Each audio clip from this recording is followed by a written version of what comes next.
Тәуелсіздік жылдары жеткен толағай табыстарымыз өте көп.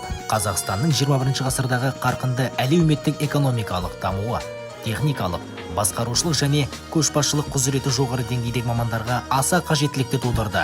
Сондықтан 2008 жылы Қазақстан Республикасының тұңғыш президенті елбасы Нұрсұлтан Назарбаевтың бастамасы бойынша зияткерлік мектептер құру жөніндегі жоба іске қосылды.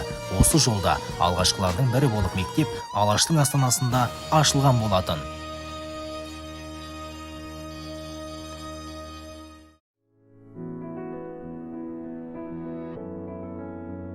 Енді жалпы біздің Назарбаев зияткерлік мектептерінің стратегиялық даму жоспары бар.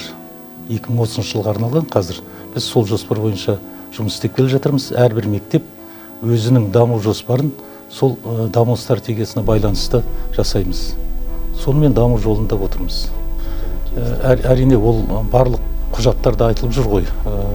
Елбасы Назарбаев зияткерлік мектептерін ашу туралы өзінің ойын айтқан кезде, сол кезде бірден айтқан. Яғни бұл мектептерді ашу мақсаты мына бүкіл әлемдік білім беру кеңістігіне қазақстандық білім жүйесін кіріктіру.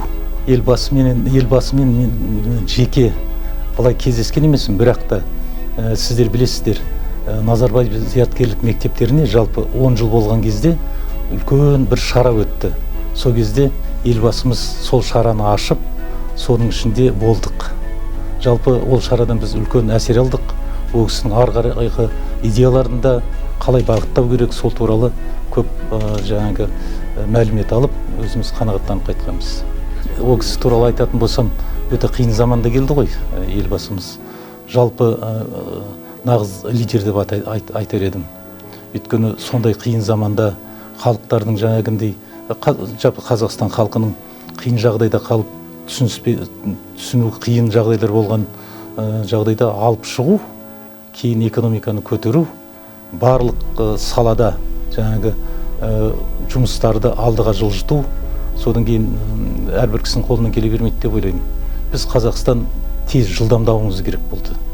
Қарқындап жылдам жүруіміз керек болды. Соның бәрінің бастамасында әрине елбасы тұрды.